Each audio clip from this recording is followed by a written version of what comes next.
ভূমিষ্ঠ আছে লক্ষ কোটি জনতার হাস্যকর অপূর্ব জননেতা, যিনি বাংলাদেশের ঐতিহাসিক মুক্তির সংগ্রামে ছাত্র জনতাকে একত্রিত করে রক্ত ছাত্র জনতাকে রাজপথে রক্ত দিতে প্রস্তুত করেছিলেন সেই মহান নেতা আপনাদের সুলতান, আপনাদের ভাই সুলতান সালাউদ্দিন টুকু ভাই মঞ্চ ভূমিষ্ঠ আছে।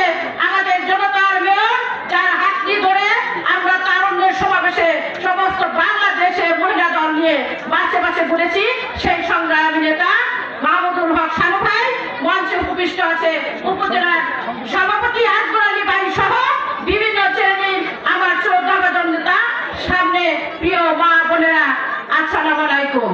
আজকে আপনাদের সামনে এক সুলতানের কথা বলবো, যিনি খালেদা জিয়ার গাড়ি হামলার বোমের সামনে নিরময় হাতিয়ার হিসাবে চির উন্নত শির রেখে দাঁড়িয়ে রাখার সারা বাংলাদেশের অবাক করার মতো সুলতানের কথা।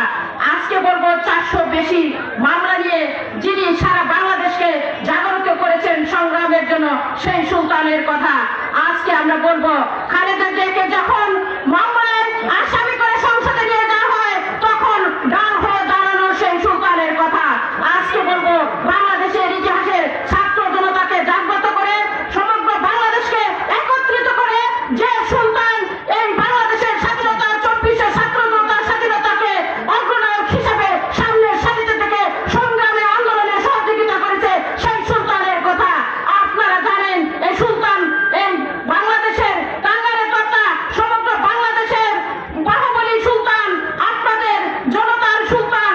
আপনারা তাকে আগামী দিনে ধানের শীষে ভোট দিয়ে জয়যুক্ত করবেন। তারুণ্যের প্রভাবপর সুলতান সালাউদ্দিন টুকুর পক্ষে হোক, সুলতান সালাউদ্দিন টুকুকে ভোট দিয়ে আপনারা জাতীয় সংসদে পাঠাবেন।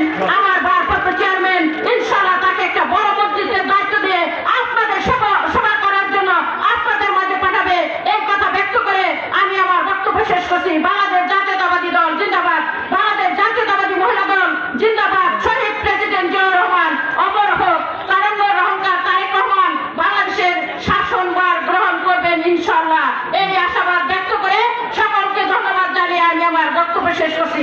আসসালামু আলাইকুম।